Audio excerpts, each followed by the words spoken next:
Yang saya sampaikan adalah mengingatkan kepada seluruh anak bangsa tentang sejarah kelam, di mana ideologi Pancasila akan diganti dengan ideologi komunis. Dan saya dengan keyakinan saya menyampaikan ini dengan landasan-landasan yang benar. Apabila itu ada yang mengatakan saya provokasi dan minta pertanggungjawaban, saya siap mempertanggungjawabkannya. Tapi alangkah anehnya, orang berbuat baik dan benar untuk mengingatkan bangsa dianggap provokasi. Pasal mana itu, bahasa mana itu? Apa sebenarnya target utama seorang Gatot Nurmantio, purnawirawan, tapi tetap memberikan statement seperti ini? Bukan target, tetapi naluri saya mengatakan bahwa sebenarnya, Rosi, korban yang banyak itu adalah umat Islam dan para ulama sejak 48 dan seterusnya sampai 68 terakhir di Blitar Selatan. TNI juga banyak, PKI juga banyak. Tetapi umat Islam dan TNI dia tidak punya dendam. Buktinya Richard Channing, aku bangga anak PKI, nggak diapa-apain. Tetapi PKI mereka selalu berkumpul bersama-sama membuat kegiatan-kegiatan. Buktinya, sejak selesai reformasi, dulu zamannya Rosi dengan saya sekolah, pelajaran pokok agama, bahasa Indonesia, civic, budi pekerti, ada pelajaran pokok, mendapat merah, tidak naik kelas.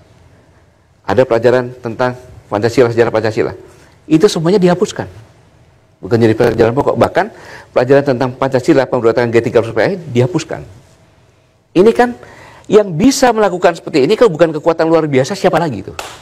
PKI. Makanya Rosi, ya, kalau sekarang diadakan survei generasi milenial, pasti lebih 80% mereka tidak percaya PKI bangkit. Pak Gatot mempercayai, meyakini masih ada gerakan-gerakan untuk membangkitkan PKI? Ada, tanda-tandanya jelas ada kok. Richard Channing aja ngomong, ada sekitar 15-20 juta, dan akan rekonsiliasi, bahkan TAP MPR nomor 25 tahun 66 pun akan diganti. Apa itu bukan PKI? Nah, kalau ini tidak diingatkan di dalam era keterbukaan seperti ini, tidak sadar, tiba-tiba terjadi lagi peristiwa kelam dengan korban banyak. Saya sebagai purnawirawan, apakah saya salah mengingatkan ini kepada anak bangsa? Apa yang dikatakan oleh Pak Gatot ini sesuatu yang sangat serius, karena Pak Gatot mengatakan bahwa gerakan untuk membangkitkan PKI itu masih nyata dan real di masyarakat kita. Bukankah negara-negara seperti Rusia, China yang sudah menjelma menjadi kapitalis, paham komunisme itu tidak lagi laku dijual? Apa yang membuat seorang Jenderal Purnawirawan Gatot Nurmantio meyakini paham itu masih bisa dibeli, masih bisa termakan oleh masyarakat? Rosi, silakan ke Tiongkok. Apakah tidak ada komunis di sana? Partai komunis yang berkuasa di sana. Masih ada di sana. Semua lewat partai komunis, apapun pakai partai komunis. Bahkan di sini pun belajar ke sana. Untuk apa kalau belajar sana? Partai komunis. Di sini. Di sini partai komunis masih ada. Komunis tidak laku dijual, ya, secara internasional. Tapi di sini masih indikasinya ada jelas. Yang tadi saya katakan, kekuatan bagaimana kekuatan membuat pelajaran tidak ada. Jadi Anda meyakini betul kekuatan untuk membangkitkan PKI masih ada di Indonesia? Saya masih ada, bahkan saya tahu data-data yang tidak saya bongkar di sini. Baik, saya tahu jangan cuma diisukan PKI bangkit lagi. Tadi Bapak kan sempat mengatakan ada gerakan, ada perkumpulan-perkumpulan PKI begitu. Bapak tahu mereka, kenapa nggak langsung ditangkap, Pak? Saya tanya, Richard Ciptani mengatakan aku bangga anak PKI, kan gitu. Kemudian pakai masuk parlemen. Ditangkap nggak? Tanya dulu sama polisi kenapa nggak ditangkap. TAP MPR, Undang-Undang 97 masih mengatakan bahwa menggunakan media apapun juga. Dengan baju Palu Arit kan media kan tuh. Pembentukan opini juga kan. Kok nggak ditangkap? Bahkan dilarang. Jelas. Sekap yang mengatakan itu. Yep. Jadi dengan pertanyaan kenapa Bapak Gatot sebagai Panglima waktu itu tahu ada PKI, kenapa tidak langsung ditangkap? Bukan kewajiban kami kan yang menangkap. Polisi yang menangkap kan maksudnya. menangkap. Kenapa Bapak tidak memberikan informasi itu pada polisi? Informasi udah jelas-jelas dilarang kok. Jangan terlalu keras katanya. Maksudnya Pak? Baju itu kan bentuk sosialisasi, media sosialisasi kan itu. Oke, ya. Itu pun hanya dilepas saja diganti. Kan gitu. Itu pun terlalu keras dilarang katanya. Jangan tanya kepada saya dong. Tanya kepada pemerintah dong.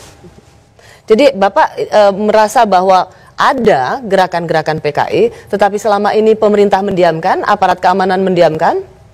Apa itu yang ingin Bapak sampaikan? Nah, buktinya kan ada. Buktinya ada, kita sudah bergerak menangkap buku-bukunya, menangkap kaos-kaosnya kan gitu. Tapi hanya sekedar melucuti kaos-kaosnya saja. Seharusnya dalam undang-undang itu kena pasal seharusnya. Oke. Sekali lagi saya ingin menanyakan, artinya di sini Bapak melihat pemerintah dan polisi tidak memiliki ketegasan untuk menangkap mereka yang terindikasi dalam gerakan PKI. Sudah ada upaya, tetapi langsung dicegah bahwa jangan terlalu. Dicegah oleh? Kan Mensekap pernah menyampaikan perintah presiden. Apa? Saya bisa diingatkan lagi Pak? Bahwa TNI Polri jangan terlalu keras. TNI Polri jangan terlalu keras Ya. atas konteks? Atas konteks itu mengadakan rahasia-rahasia. Razia-razia? Iya, baju-baju ini, buku-buku dan sebagainya yang pernah. Kodim-kodim masih melakukan penangkapan. Banyak yang dapat. Tapi ya sekedar ngambil saja, tidak dilakukan apa-apa. Saya tidak terlalu ingat bahwa Mensekap pernah menyampaikan. Banyak di viral itu aja. Supaya tidak jangan terlalu Mudah-mudahan keras. redaksi dapat bisa menayangkan di Bahwa TV jangan ini. terlalu keras untuk Ya. melakukan penindakan terhadap razia buku-buku yang terkait dengan paham PKI begitu. Oke. Banyak sekali pernyataan-pernyataan Bapak yang menurut saya berani dan bisa sangat insinuatif karena Bapak mengatakan itu pekerjaan PKI. Tidakkah Bapak akan berhenti atau tetap mengatakan hal-hal seperti ini yang punya implikasi fatal? Tentu saya akan berhenti. Kapan saya berhenti? Apabila tembakan salvo di telinga saya sudah tidak mendengarnya lagi. Jadi kalau di TNI, Rosi, di TNI, kalau orang meninggal, itu ada upacara pemakaman. Pada saat jenazah akan diturunkan ke liang lahat, ada tembakan. Nah, apabila itu telinga saya tidak mendengar, pasti saya berhenti.